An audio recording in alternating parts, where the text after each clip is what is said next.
Hi, Kiwi. We're officially at one whole year of this channel existing. December 26th, that was the first day I ever uploaded a video. I think November 26th was the day I made the channel.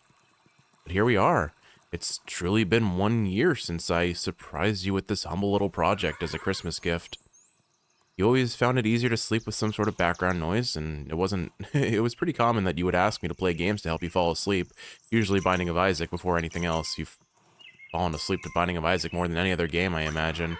At least until Hades came around on this channel, maybe. But it seemed like a fitting gift, a fun way to share experiences with you, even if I was away for work. And I couldn't be happier with the outcome. I uploaded daily, to the best of my ability, and only failed twice through the whole year. I don't think I've ever approached a project with that level of consistency and diligence. Now we're sitting at almost 400 videos, somehow over 100 subscribers. Thank you for that, by the way, anyone else who's listening. And honestly, more smiles and laughs from you than I frankly deserve, Kiwi. This YouTube channel has been such a fun experience, and I've learned so much, and I'm looking forward to what the next year brings. But first, I think it's worth taking a look back at this year. I wanted to revel in some of my favorite shared experiences with you, Kiwi. And what better way than with a game we have both lost countless hours playing together. Kingdom 2 Crowns, my goodness, we have spent so much time on this game. This is the game we always come back to when we want a cozy co-op experience. So here we go, a look back at 2024 before we move on to the next year of this channel's life, and our life together, all while playing one of our most cozy together games. From cooking, crafting, video games, reading, to just those silly little intimate discussions we have, to our cats being unrelenting chaotic forces in the world, there have been so many fun things that we've shared, and I just wanted to reminisce about a few of my favorites. These memories are not in any particular order, just things I thought about and wanted to relive a little. This list will focus on things that Kiwi and I shared together. I had hoped to get this video out by Christmas in honor of the channel's anniversary, but that's just not how things work in my life, and I wanted to prioritize spending time with Kiwi and her family. It's not like a couple days delay makes too much of a difference in reality. And I likely will make a second video in a similar vein that involves more personal memories and reflection on the channel itself sometime after New Year's, hopefully by the end of January. Ultimately, it's whenever I have time and motivation to get around to it. But for now, here's my list of things that I've loved and shared with Kiwi, memories that I want to discuss, and just things that I think will make us both laugh when we look at this down the road. Timestamps will be in the description for each section. So here we go, Jeff's favorite memories of 2024 shared with Kiwi. Our categories include favorite video game played together, favorite video shared on the channel, Pokémon nicknames, bad jokes, shared books, movies, and non-anime TV series. Because of all the anime we watch, we definitely need a separate anime category. So favorite anime, dumbest Jeff moments, favorite birthday gift, favorite cat photo, each cat gets an entry on this one, meals cooked, baked goods or desserts we've made, favorite engagement, I wonder what that's gonna be. Favorite shared outdoor moments, and our most anticipated next year thing. That's a lot to talk about, and looking at the length of this video, I think we're gonna be here a while, so let's get started. I think talking about our favorite shared game of the year is likely most appropriate given the nature of this channel. There have been so many fun games to talk about. A definite contender is Factorio, where we made a robots-only world that had so many moving parts that it lags our PCs. We had our Spidertron conga line, a giant aggressive perimeter wall that had every form of artillery imaginable. Not to mention the Space Age DLC came out this year, and we've barely even scratched the surface of that monumental update. Of course, Fire Emblem 3 Houses and 3 Hopes are definitely up there as well. It was so much fun getting you into a new game series that, admittedly, I don't have that much connection to. What was it? Fire Emblem, Shadow Dragon, and, of course, Awakening are probably the main ones that I had. I played Fates, but 3 Hopes was such a good entry point for Kiwi. Or 3 Houses, rather. And because we had played Hyrule Warriors, the Age of Calamity the year prior, I figured 3 Hopes would be such a good launching pad for Kiwi to help her get to know the characters, kind of how some of the mechanics of Fire Emblem works, before jumping into 3 Houses, which is not like, she's never played a tactical RPG before, so it actually worked really well to kind of gradually transition her into a new gameplay style. But We had so many discussions of strategy and mechanics, all the nonsense shipping of characters, especially between characters like Shez and Yuritsa, and our tea-loving duo of Punch Boys, Lorenz and Ferdinand. Oh my goodness, the whole joke that is Lorenz between us and on our channel, on this channel, started from Fire Emblem Three Hopes. But I mean, there were so many memorable moments. The discussion of character interactions and development. The time Byleth became a horse. Edelgard's Maid Squadron. Ash's legendary T-pose spin dab 69 combo. And of course, all the cursed nicknames we came up with over time, a bunch of which I talked about during my Celeste playthrough. Never forget Kiwi. Never forget our dearly beloved baby boy Bert and his goth mommy Shamir. A little less grotesque now, maybe. Games like the Pikmin series. Oh my goodness, we spent so much time playing Pikmin, or I guess more so you kind of watched me play. You watched me play Pikmin 2 a whole bunch. And then we played Pikmin 3 together, and that was wonderful. It's such a beautiful looking game, and it's a really good entry point into the series for someone who also has never really played a Pikmin game before.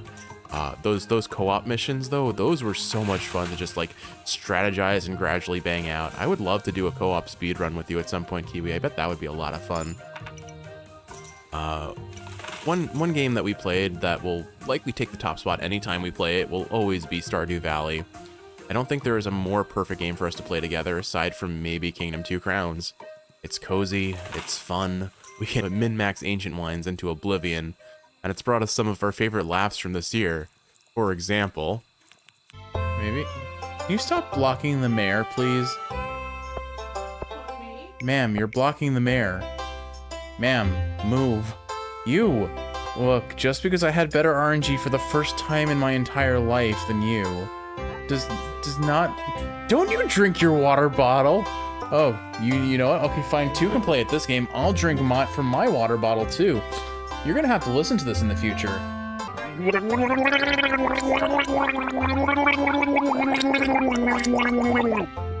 Now move! Oh no. Please.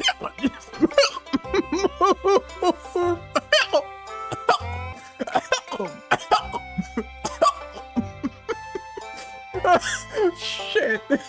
I hate this. I can't clear my throat without hiccuping. Just please move. You're still... What to move? You blocked him from moving 1 foot to declare the winner. You suck. You suck so... You don't even know... But with all of those wonderful games that we shared, I do sadly think there is one that tops them all for me this year. And Kiwi, you were gonna hate me for saying this, but I think it's actually Ring Fit Adventure. I find it so hard to take a vested interest in my personal health, and finally having a quote-unquote gym partner was a game changer. The stupid awkward moments where we pause to reflect on what we just did, the stupid hip shakes, the overly excited leg lifts, the ring saying, your sweat is so shiny and beautiful, leading to later discussions of intentionally discomforting comments such as, you smell different when you're awake, and your teeth taste normal today. Oddly, I think it is the game I laughed the hardest playing with you consistently, but also felt the most rewarded for playing together. Also, the post-workout exhaustion and whining was equally funny. My goodness, our running gag of just calling each other whiny bitches. I don't know, it's so weird to say that a exercise game would be my favorite game that we shared, but I mean, we both ended up smiling so much while doing it, just awkwardly staring at each other, taking in the surreal weirdness of all these actions that we would never willingly do unguided by the game. Nonetheless, I think all of these games are something special, and there are likely more that I haven't even talked about, but for me, I think Ring Fit Adventure is my favorite game of the year that we played together. Sorry, not sorry. Anyway, so if that was our favorite game that we've shared together, on or off the channel, what about the video that I've shared with you specifically on the channel? Contenders would have to be games like Duranko Wonka, which was a fun, chaotic romp. Story time. In 9th grade, I snapped a desk in half, and my first legitimate attempt at mapping out a speedrun from scratch. It was so fun just having you sitting behind me, watching me come up with strategies and mapping out routes, and just cheering me on as I got closer and closer to my PB. There are, of course, games like Hollow Knight, which I got to watch you play first, and then I played my own first semi-blind playthrough on the channel, proving myself superior to your former boyfriend, Grim.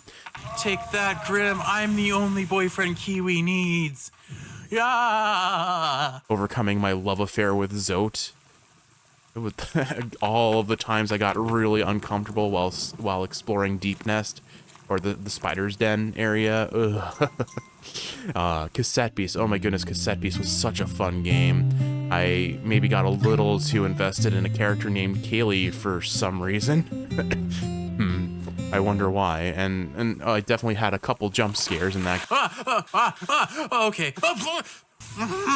You still go back to that episode and laugh. I do too, frankly. Of course, all the voice acting practice, how genuinely happy I was with what I did with characters like Flowey and Papyrus in that brief Undertale playthrough. Clever. Very clever. You think you're really smart, don't you? Wow, sounds like you're really working yourself down to the bone. I will attend to my puzzles. As for your work, put a little more backbone into it. Which I promise will come back. I want it to be good. Or I want it to be as good as I can make it, rather. And so I'm probably going to record that entire series before I ever fully upload it, or upload it like on a regular schedule. Hades has been a definite comfort game for me, and it's the series you honestly fall asleep to the most. So as far as like channel series go, it's probably the best one in that regard. Certainly in terms of viewership and subscribers, it's drawn the most attention. But it's my comfort game. I wouldn't say it's my specific favorite source of any specific one favorite video. It's just the game I like to play when I want to just unwind. If we're talking about videos that will live on in our memories forever, though, cursed or not, lorenzmug.mp4 is a definite second place for me. The most humble tea connoisseur, Lorenz, Helm in Gloucester. Oh my, would you look at this color? These are some choice tea leaves. This will be the best tea you have ever tasted. It would have been first place, but I think we both know there's one episode that just holds an even more special place in my heart. But Lorenz Mug MP4 was a fever dream of a passion project to make the jankiest, most cursed celebration of a stupid mug I got for your birthday. And now, because Christmas has passed, I can say, you got me a cursed Lorenz mug for Christmas, so now there's probably going to be a sequel to that video one day, and I promise I will do my best to make it as cursed as the original. But, of course, how could my favorite shared video of the year not be the finale of Celeste? Celeste somehow became such a personal journey for me by the end of Chapter 9, and I am so damn proud about the edit that I did in that episode.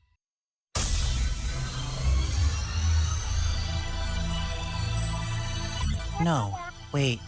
This can't be the end. The moonberry is still out there somewhere. Which means I need to keep going. Madeline, you were done! You were about to see Granny. What are you doing? It didn't feel right.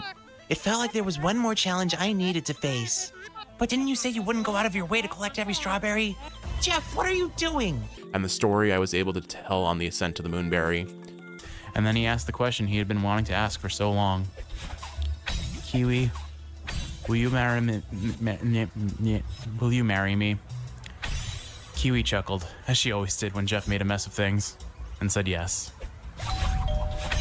She said yes. She said yes. It's one of the only episodes that we actually sat down on the couch and watched together. The only others probably being the Undertale series. And that episode, that finale episode, means a lot to me. I know it means a lot to you, Kiwi, so thanks as always for sharing things with me. It means a lot, and I'm glad you really are enjoying so much of what I'm producing on this channel, either to fall asleep to or to just watch in your downtime when you need some background noise for other projects.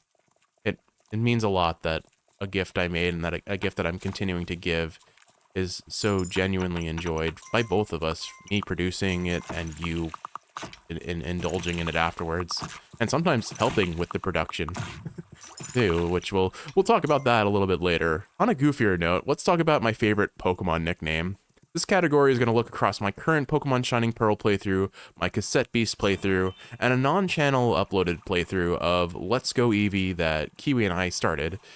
From Cassette Beast, we had legends like Factory Steve, Gooby Tooby, who carried our run, honestly, Oscar Snuffles, Flock of Jello was an early game champion, Anemic Sushi, and I don't know why, but I really like the name Turdbert. Pokemon Shining Pearl had favorites such as Pine Tree, Fassafufasaf, the Girafarig, the Geodude trio of Banana Thighs, Plantain Arms, and Quipplecore, where I accidentally spelled apple wrong and just went with it. And then our secret playthrough had such legends as Jared the Harbinger of Death, Happy Socks and his sibling Morose Gloves, Kiwi Pro Gamer, which I don't even remember the story why I named it that, I just did. I think it was because you kept failing at trying to catch the Pikachu and I was being very teasing about that. And my personal favorite, Alive Dan. I don't even know where that name came from. Frankly, I don't know where most of these names come from. They just kind of happen, and I roll with it. But with all that said, I think Kiwi and I both agree on this one. There's no beating Kerfufflefump from our Shining Pearl playthrough. Kerfufflefump the Buizel, may he rest in peace, taken from us far too early, like the fight immediately after having caught him, is, as it turns out, not affected by, well, a crit. He deserved so much better. While we're reminiscing about silly things, let's talk about bad jokes. The day our relationship started, it was like a switch flipped in my brain, Kiwi. The puns became a crux of my sense of humor. And for better or for worse, that sense of humor has slowly corrupted you. As your gallows humor and dark sense of humor has corrupted me. The entirety of my exploration of the Hive during the Hollow Knight playthrough, I think, represents the absolute depths of my sense of humor and where it has sunk to. You know, I bet I know what these bees' favorite singer is. Justin Bieber. Okay, this one's actually good. What do unionized bees ask for? More honey and shorter working flowers. This guy better behave himself and learn his spot in the hive hierarchy. If there's a bee in my hand, what's in my eye? Beauty. Beauty is in the eye of the beholder. Oh, that's genius. The puns were unrelenting, but not just for me. Kiwi's sleep was infected with that episode. She woke up with puns in her heart. The number of dumb jokes that came from that episode and persisted in the house for the following days will leave scars. You woke up and you were just like, oh my goodness, think about all these bee puns that I thought of in my sleep or something. It was so funny to just see how into it you got into just continuing the train of terrible humor. You know, the best part about this all is that you're helping with the puns, and it just goes to show that we just have one collective hive mind here. Bee pun after bee pun, it was awful. Genuinely, if you want visceral, cringeworthy pain, I highly recommend a trip to Singapore, where you will regret nothing. Switching gears to other forms of media, let's talk about the books Kiwi and I shared. There are only about 3 books that we particularly shared this year. I'm not nearly the avid reader of novel-type stories the way Kiwi is, and I tend towards more things like manga and manhwa and webcomics. So, as far as novels that we shared, first off, The Psalm for the Wild Built by Becky Chambers was maybe a little too personal for both of us. That listless feeling of not fully knowing what your place in the world is, what you want to do with your life, or where you fully belong resonated maybe a little too strongly for both of us. I really enjoyed the main character's journey, and the world building was really interesting. I would love to see more set in that environment, in that world, but I think maybe that book hit a little too close to home in a year where those feelings were probably more present in us than ever, so I can't say it was my favorite. Still a genuinely enjoyed read, especially since we got to read it outside by the lake a fair few times. The Very Secret Society of Irregular Witches by Sangu Mandana was another very cozy read with somehow a similar vibe of finding that place where one belongs. More importantly, it had a golden retriever who was the best girl. Cersei, you are an emotional crutch to your mom, don't ever stop being great. Beyond that, I wasn't super into the romance in the story, but I always love stories about teaching, and in a semi-fantasy sort of setting, like, no, it's not really fantasy, but, you know, incorporating magic into the setting. I thought the whole idea of how, like, every witch in this society has kind of the magic that they are best at, and how the main character's best magic was tea making. I don't know, it was a cozy read, if nothing else, and I enjoyed it nonetheless. This was when the months were getting colder, so I was reading more on the couch than anywhere else. But I think at the end of the day, the third novel, the one that both caught our eye randomly at a bookstore, and somehow has major tones about finding your place again. Somehow that seems to be a running trend for this year. But the book I enjoyed sharing the most with you, that resonated with me the most strongly, was Legends and Lattes by Travis Baldtree. For me, stories about sharing food with people around you always resonate strongly. I mean, this is going to sound really stupid, but I cried over scenes from Shokugeki no Soma. I think particularly just the ending theme where they're like all eating at a table together. And I actually dropped that series not because of how fan servicey it was with its animation, but because the ending theme changed. And I think that's the dumbest reason ever to stop watching a show, but I've had dumber reasons for dumber things, I suppose. But like, I don't know, I find food-focused media somehow very emotionally investing. I don't know how to phrase this right, but I mean, the Great British Baking Show we watch all the time, and I get so invested in that show, and any cooking competition. I used to watch them with my mom, I guess, and now we watch them together pretty often, and certainly the Great British Baking Show is often a cozy, comforting sort of thing to watch together, but I digress. Back to Legends and Lattes. The point I'm trying to make is it's a cozy gay romance with food-focused fantasy. It's everything I love as in genres. And I mean, there are ideas in it that are just fun to play with. I love the idea of paying off the mafia with baked goods, the mafia boss being some granny who crochets by day and shanks people in the street by night. And every time Thimble the Ratkin baker gets a new oven or starts baking a new recipe, I'm silently cheering because I want to be a fantasy baker. By the way, scrolling through a Google image search of Thimble fan art just fills me with joy. Legends and Lattes is a simple read, and it doesn't ask that much from the reader, but I was fully invested for the whole ride, and I enjoyed it through and through. As far as movies, this is going to be an odd one. Neither of us are big movie watchers, so the options are limited.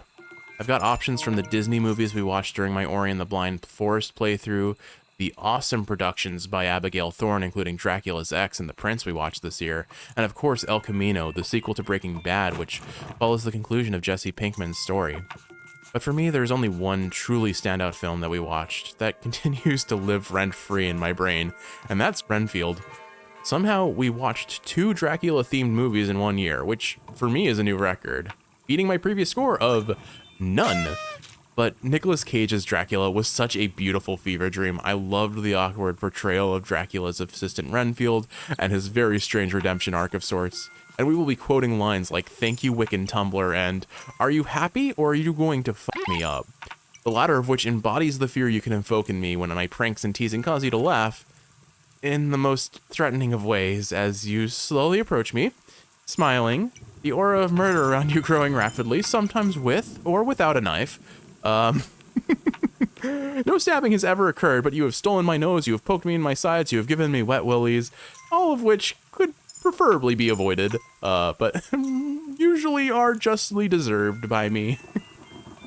I digress, though. Oh my goodness, Renfield was a joy. Was that our Halloween movie? I think that was our Halloween movie that we chose.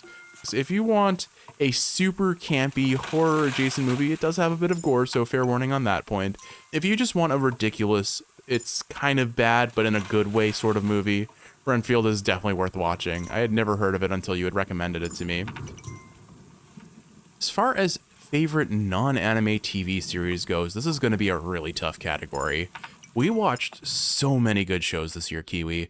Steven Universe, Better Call Saul's final season, Arcane Season 2, Gravity Falls, Has Been Hotel, The Amazing Digital Circus came out this year. Oh man, they're all such good options.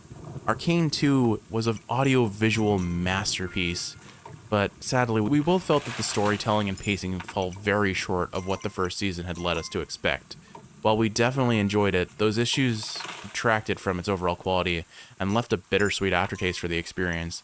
I mean, Loris, if you even know who he is, the big burly guy who Vi meets on the streets and seems to be kind of like a surrogate father figure for her for a little bit, his name doesn't get introduced until like 4 episodes later.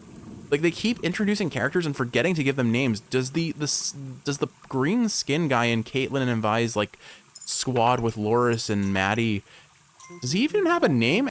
And how is he the only one who survives? I don't get it, man. Long story short, Arcane 2 had a lot of expectations going into it. Some of those were met, and some of those unfortunately weren't. And I think it's a little too much that wasn't met to rank it as best non-anime TV series that we watched this year. Conversely, if I look at Better Call Saul as a whole, it would probably be my favorite, unquestioningly so. There are so many aspects of it that set it apart from so much of the media we have consumed. Amazing direction, phenomenal production value, the character acting and drama are consistently on point, and the subtleties of background design, lighting, the way characters say certain lines, the entire presentation is just so incredibly just perfect. And but with that said, I would say I even like it more than Breaking Bad, honestly. But I saw the first 5 seasons quite a while ago. We waited for the 6th and final season for a pretty long time after it came out to finally see it. And with only the 6th season fresh in my head, I feel like the distance from the first 5 seasons has kind of lowered my overall experience, maybe? Like, I still think it's an amazing show, and I think there are a few series that have had more post-watch deep discussions and hours upon hours of shared watched time on video analysis videos. So certainly it is a extremely strong contender for my favorite non-anime TV series of this year that we shared together, Kiwi. I'd also want to say Gravity Falls is strong up there. I love its sense of comedy. I love its animation. The characters are so much fun.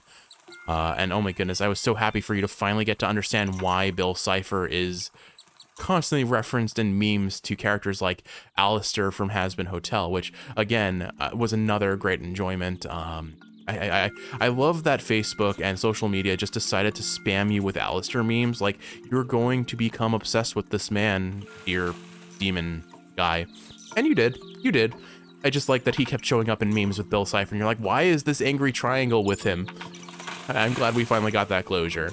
And I should mention The Amazing Digital Circus at least a little bit, because Glitch, the YouTube channel that produced it, I had actually found them long before The Amazing Digital Circus came out. I think their big project that I was most following was called Beta Runner. And while I don't think it quite reaches the heights that The Amazing Digital Circus is currently reaching, I still very much enjoyed that series, and I believe the third and final season of that has finally come out, and I need to go watch that. Maybe I'll do that once I'm done recording this, honestly. I'm looking for something new to watch. Anyway, I think at the end of the day, though, the #1 non-anime TV series that I want to say was my favorite is going to be Steven Universe. We watched all seasons of Steven Universe across the course of 2 months. We didn't like binge it, but we didn't just wait on it either. And I don't know, I talked about this a bit in my Celeste playthrough. I had already seen Steven Universe. I knew all the character developments, all the plot points, but Kiwi had never seen it before. And it was fun just getting to rewatch it with Kiwi, avoiding spoilers, letting her make up conspiracy theories, identify with Peridot maybe a little too strongly, loving Garnet, who's this cool mother figure. All the fusions, all the battles were cool, but more than anything, the character interactions, the character development, the plot points where the emotional resonance reaches a peak. It was honestly a show that, even more than Better Call Saul, I feel we just paused after every episode and just talked and processed and fantasized and shipped and you name it. We had so many post-watch discussions after pretty much every episode, unless we were like in the middle of like a two-parter where we're like, okay, we could talk or we could binge and discuss afterwards. But we fell in love with the characters, the musical pieces, the surprisingly good animation for a children's cartoon. Honestly, it's kind of impressive what level of animation a lot of these Cartoon Network and Disney Channel series are getting nowadays. Honestly, I think that's just, I cannot praise Steven Universe more. I feel like the final season maybe was a little bit weaker overall, but I still enjoyed it through and through, and I think, again, as a shared experience with Kiwi, I don't think there's any show that tops it, at least from the non-anime category. Let's talk anime now. I think it should come as no surprise given my interests. I have a lot to say about anime. Aside from video games and cooking, it's likely the thing that I'm going to talk about the most on any given day, especially with Kiwi. And again, there are 3 really strong contenders from this year. I know which are Kiwi's 2 favorites, and I'll talk about those first. The Apothecary Diaries was a series that I also, like Steven Universe, watched solo first, but I saw it and I was like, this is going to be a show that Kiwi really likes. And so I recommended it to her, and we ended up I think it was our first major anime that we really watched together. Aside from an honorable mention, we'll save for the end of this category. It's definitely not winning, but I think it's funny to just talk about. Anyway, I'm just so glad we watched the Apothecary Diaries together. It was, we both love Mao Mao as a character. It was a lot of fun to point out similarities between her character and Kiwi, honestly. That habit of completely ignoring the world around her while focusing on her interests, the diligence on projects to the point of self-harm, the unhealthy excitement about poisons, medicines, self-experimentation. I don't know, Kiwi, the way that Mao Mao gets excited about the simple things, has no interest or acknowledgement of Jinshi's passive, or less than, much more than passive, romantic inclinations, her constant fear of stepping above her bounds and trying to be small and inconspicuous in a place where she wants things to be kept simple. I don't know. Maybe I'm doing a little bit too much of a deep dive in public space on Kiwi or character traits, but I don't know. It's just, at least the funny aspects of it. You and Mao Mao identify together maybe a little bit too much, and it's funny. But beyond that, the overarching mysteries were always fun. The moments of character drama were so well executed, especially regarding the climax of where all the mystery lines start connecting, and of course the story of Mao Mao's blood father. Like, oh my goodness, the emotions behind that one. Apothecary Diary is definitely up there, and even if it's not my all-time favorite show that we shared together, it is absolutely top 3, no questions about it, and still, like as a whole, one of my animes of the year for sure. Of course, if we're talking about anime of the year, I think it's no surprise that we have to talk about Frieren Beyond Journey's End here as well. This one was a blind watch for both of us, although I had heard about it, kind of gotten the sense of what it's about from a video uploaded by, I think his name is Giguk, formerly the Anime Zone, if anyone followed him back in those days, where he kind of talked about why Frieren is going to be an amazing anime, and he was totally right. I think the public reception of that show has made it very clear that he was right. Regardless, it was a blind watch for us, and even more so than Apothecary Diaries, I think the character dynamics, the motivations, the overarching melancholy of Frieren's journey felt so poignant. We also couldn't help but compare ourselves to some of the characters again, Kiwi's personality being closer to Fern, and she constantly compared me to Himmel, the way I'm positive and supportive and trying to make things around me better. I don't think I necessarily resonate with the whole, like, Himmel's kind of self-interested personality trait, but it always seemed like that was kind of a cover for how he was choosing to act around others. Also, we both share some Frieren traits. I would absolutely get eaten by a mimic just to prove there was nothing in that treasure chest. Like, I will encounter every mimic in the game simply because what if there was something that I could use in there?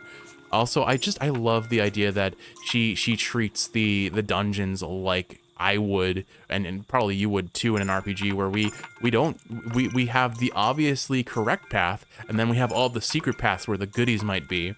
And also, this is kind of just a personal note, those birthday hamburgers, man, oh man, I would love a birthday hamburger that size. I've made one like that once in my life, and I don't think I will ever say there is a thing such as too much meat, but I was getting there. I was probably getting there. It's just sad they shrink so much after the water cooks out. I digress. This isn't the place for this. I will say, though, I think with Frieren, we enjoyed the first half a bit more than the second half. The magic exam arc was still really cool, and I had a lot of fun watching that, and the animation for the fight scenes was outstanding. But I think from a character development and narrative perspective, I liked the more episodic first half because it told so many concise yet still meaningful stories as Frieren sees and reminisces the journey that she had in the past and the interactions and what they meant with the people that are no longer present in her life. If you are a fan of the fantasy genre, or just a fan of phenomenal character writing, even if you're not into anime, I still think Frieren is worth giving a shot. I think it is very worth your time. But for me, there is one anime that I loved even more so than those two, that personally just struck a chord, and everything that I could want was provided to me, honestly. And that is Dungeon Meshi, or Delicious in Dungeon, depending on where you've heard the name. If Kiwi identified with Mao Mao and Fern, then my god, did I identify with Laius. Dude is willing to eat just about anything, and I can absolutely vibe with that. This show combines my love of fantasy with my love of cooking, toss in some really fun characters and amazing world building, not to mention animation by Studio Trigger, and you have a recipe for my anime of the year, without a question. Also, we cannot forget about the majesty that was Elf Senshi. I cannot wait for season 2 to come out. I want more.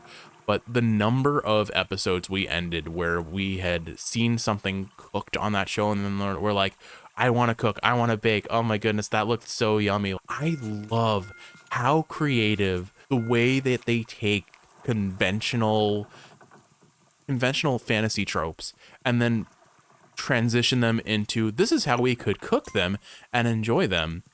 And I mean, on top of that, there's so much world building. I think the dungeon that they've established, we've only kind of scratched the surface of the deeper lore, if you will, but it was so cool to kind of see how things expanded from there. I think Senshi is my favorite character, but Laios is definitely the character I identify the most, but I love Senshi's character. It's also really cool that he's voiced by a voice actor whose work I've been following for years, ProZD. It's so cool to see him, who he used to do just like, what was it, Vine's like skit comedy, if you even remember what Vine was, those old like 7-second rather videos, basically what TikTok is now. It's been fun to passively see his journey as a burgeoning and very talented voice actor. And he gets to voice Senshi, which is just awesome. But like, I mean, every dish that had mushrooms in it, I was excited. The intros were sung by Bump of Chicken, which is objectively one of my favorite Japanese bands out there. I don't know, their music just is so soothing to me. And like honestly, every intro, every ending, just I enjoyed them. Kiwi and I, neither of us like to skip endings and intros, but sometimes there are just endings and intros that you're waiting to end. Dungeon Meshi, like every episode, start and finish, I was looking forward to those songs. And I digress. Like I said, combine fantasy, cooking, fun characters, amazing world building, and phenomenal animation. I mean, that episode where they're fighting a dragon towards the end of the series, the animation just like skyrocketed in terms of like quality, and it never really waned. Studio Trigger is just one of those monoliths of quality animation. Most of the time, we don't have to talk. They definitely have some interesting animated series every now and again, or like slideshows with moving mouth bits. But let's not talk about that. When Studio Trigger cooks, they cook hard. But anyway, that is why for me, Dungeon Meshi is my #1 anime that we watched together, Kiwi. But I do have to give an honorable mention to why Raeliana ended up at the Duke's mansion, purely for ironic reasons. The male lead was creepy, the main character was milquetoast at best, most of the drama was predictable, but Kiwi and I became very invested in the fact that, especially early on, nearly every episode ended with a scene of the main character on a carriage ride, to the point we finished the series just to see how many episodes had carriages at the end. And I think it was at least 6 or 8 out of the 12 episode core.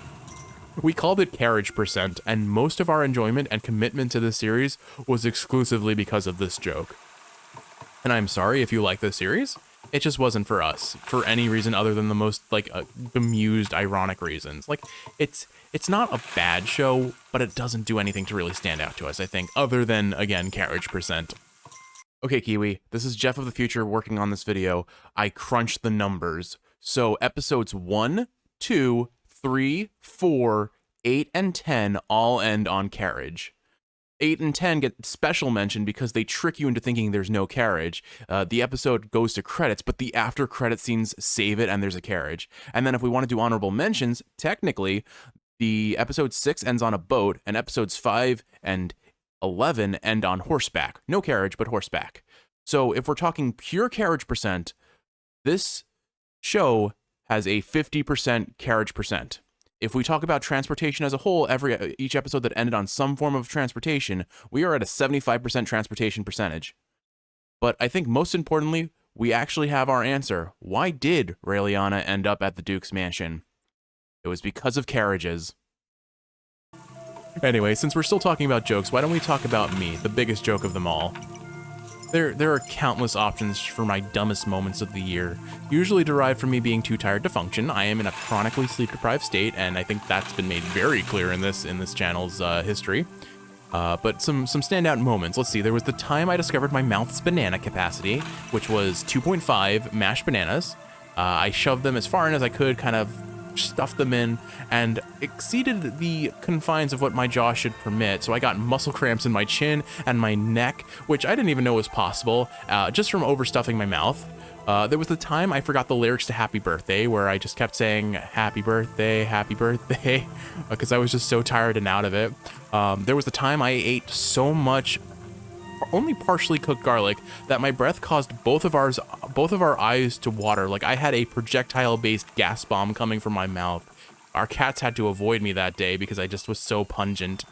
Of course, for you, Kiwi, I know my struggles with opening umbrellas that spanned across multiple days was probably your favorite. There was the time I jump scared myself by accidentally opening the umbrella. There was the time where I couldn't find the button on the umbrella, pointed it at my face while I was looking, and then found it and duly received facial trauma that was likely deserved for my stupidity. And of course, the time I accidentally opened the umbrella in my car while I was on a phone call with you. You got to hear that from a distance rather than see it, but we both were laughing at that one.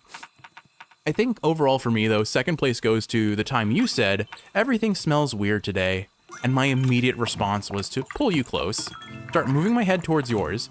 I think you thought I was going in for a kiss, which I appreciate the sentiment. I apologize for the outcome. I sequentially placed my nose against each of your nostrils, deeply inhale, and then follow with the statement, your nostrils smell normal to me. And then I walk away because I don't want to talk about what I just did because I didn't think about it. I just let it happen. And yeah, that was an experience for both of us. But I think honestly, first place comes on the first day of 2024 on New Year's Day.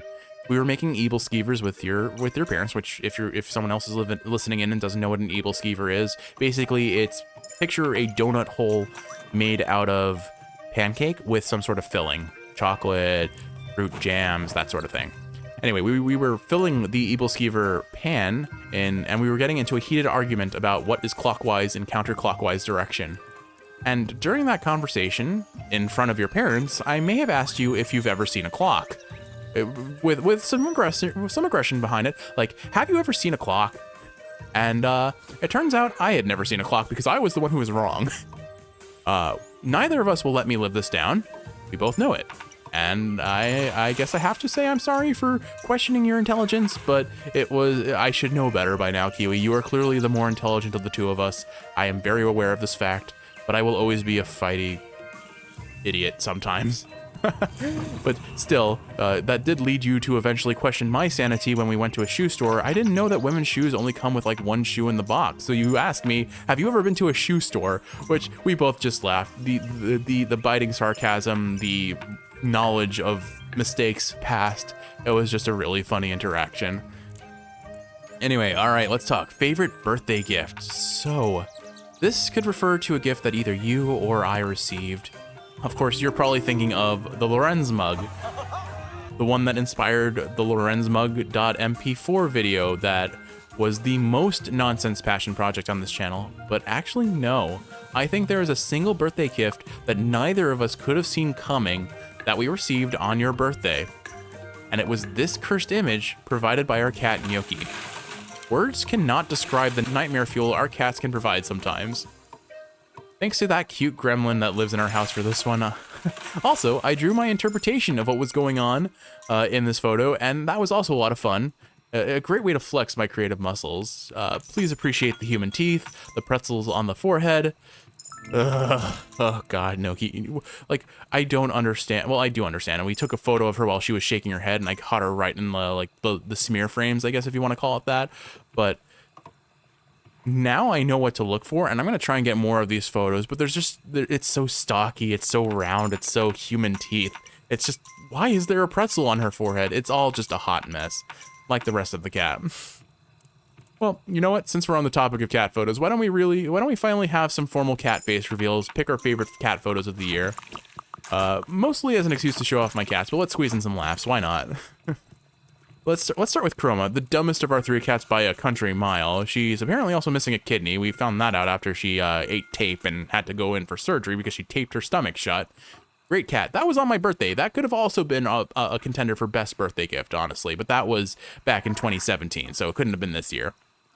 Well, so this cat, she apparently, for some reason, she loves to rest with her thumbs hanging on something by the nail, so she constantly gives us thumbs up.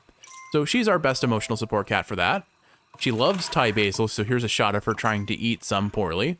There was also time she got stuck in a hamper, and then the time she got stuck in a hamper again. Then there's the time she screamed into the void while progressively becoming more amorphous. To whatever the heck she's doing in this photo. I don't even know how to explain this. I don't know what she's doing, but she sure is doing it. And there are so many good photos of this lovable dummy dangler, but I think number one has to be this photo because of the story behind it. I was away for work, and I was on the phone with Kiwi while at my hotel eating dinner. Kiwi was also eating dinner at the time, and I just hear Kiwi become progressively more frantic as she's eating. I just hear, Chroma, what the Chroma? I hear it repeatedly. It seems that Chroma was just progressively lowering her head, tilting it more and more, making direct eye contact, staring at Kiwi as she was eating dinner. The cold, unthinking stare while progressively twisting her neck. It was so funny to hear this described over the phone, and I am so glad that you snagged a photo of it, Kiwi. But honestly, why? Why did she do that? You said she did it, she turned her neck more with each bite of food that you had. Just, I don't know, this cat is a mess. As for Gnocchi, our other cat particularly talented at taking terrible photos, we of course have the birthday photo, but let's avoid having one photo win twice. I'm not a big fan of reward shows that reward the same thing more than once. So let's talk about other photos. We of course have this other image that inspired me to draw Gnocchi, her classic mid-yawn face, another cat screaming into the void, this time when she took a photo with art, and then she became the art. Or perhaps this beautiful family photo where somehow she is the only normal-looking cat of the group. But I think this nightmare of a photo takes it for me. I do not like the aura that radiates from this image. She looks like a Furby, and I hate it. And then finally, we have Toppy, probably our most well-adjusted of the cats. Most of her photos tend to look fairly nice, or cute, or they have her tongue sticking out, which is still cute because she's missing her teeth. Funny enough, the night I was writing this part of the script, we got some excellent Toppy photos thanks to a single strand of pasta, and honestly, I think they're pretty strong contenders, but my personal favorite is her Christmas photo from last year. She looks so done, and I love it. Let's switch gears back to other activities that we've shared, now that we've reminisced about the children, a little bit too much maybe. Let's talk about how much we love to cook and bake together, because I do think, above anything else, the activity that we love sharing together is cooking and baking. And I think I've emphasized that a fair bit on this channel across many episodes, that video games, cooking and baking, and crafting, going for walks, those are our things that we do together and we enjoy. So let's start by talking about the favorite meals that we've made this year. This was the year of soups. Our Christmas gift from our families last year was a heated blender, and it has opened the floodgates of broth, if you will. Tomato soup, Italian vegetable soup, cauliflower curry soup. I found a way to like cauliflower, multiple ways to like cauliflower. I never liked cauliflower. and yet we found a way to make that happen. And it's one of my favorite soups. Not to mention our beet soup that looks like a murder scene of blood and viscera. I wish I had a photo. I do not, but trust me, it's a little concerning to look at without context. Non-soup meals include our classic veggie pizza, the veggie lasagna we love to make. Those we've been making since grad school together when we first met. We tried our first attempt at pumpkin ravioli in a butter sauce, which came out amazing. We had mushroom and spinach Alfredo sauce. We've done homemade pastas, not to mention all the crazy produce we got from the farmer's market, like a 7-pound cabbage, a sweet potato the size of our cat, and a bludgeon weapon made out of Brussels sprouts. And they were all so fun to cook with. We'll call it the produce loot box, if you will, from the farmer's market. It was so much fun, and it led us to cook so many new things, and I'm so glad we signed up for it. It was so much fun. But I do think, overall, my favorite meal was a combination of curry chicken and vegetable soup, Asian-style charred ginger green beans, and tofu cooked in the air fryer with a soy, honey, sesame oil glaze. I never used to eat tofu, and now it has become a weekly meal for us that I look forward to, that I crave. It's probably my favorite protein source, only second to chicken because I have an unhealthy addiction to chicken.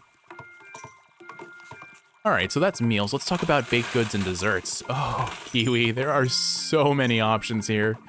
I accept that you are likely the better baker and I'm the better cook, but we both complement each other's kitchen skills so well. And I love how we just can come together in the kitchen and create something that may not be the most aesthetically pleasing, but tastes phenomenal, and the process of making it is always so enjoyable. Some standouts for this category for this year would be, of course, our 10+ pound apple pies, where we just stuff as much apple into a pie as possible. The crust is great. It's a cream cheese butter crust. Tastes great.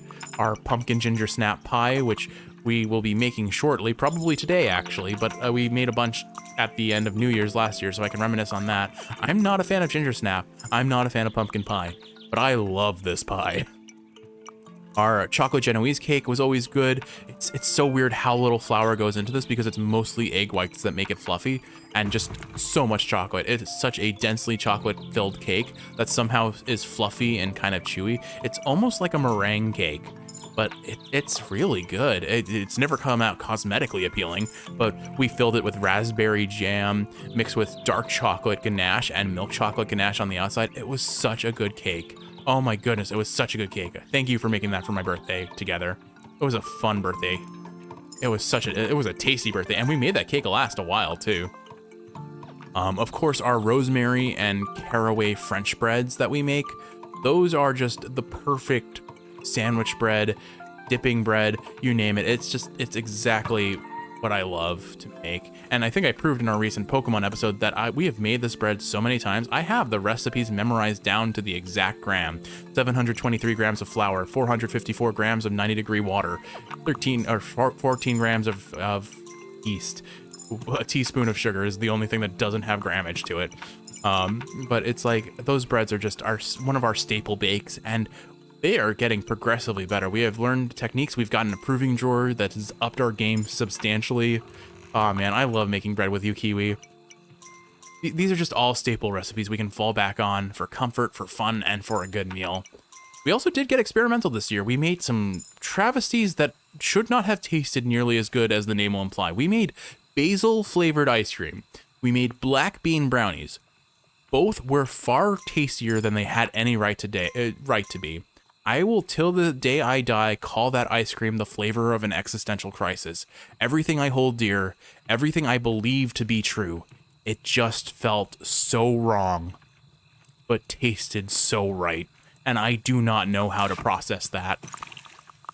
But all that said, I think little can top our June masterpiece of baking somewhere in the realm of 250 to 300 blueberry mini muffins.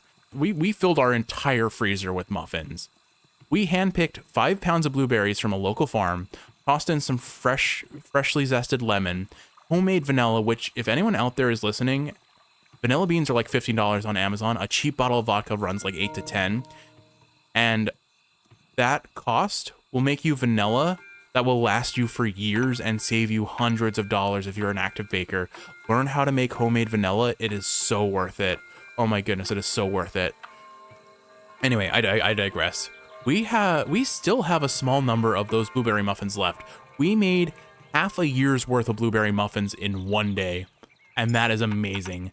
They taste so good. They are easily our best baked good that we produce. Gets unanimous enjoyment from everyone we give them to. They're so easy to eat a handful of, or just pop one in your mouth, move on with your life, and come back when you remember you want more.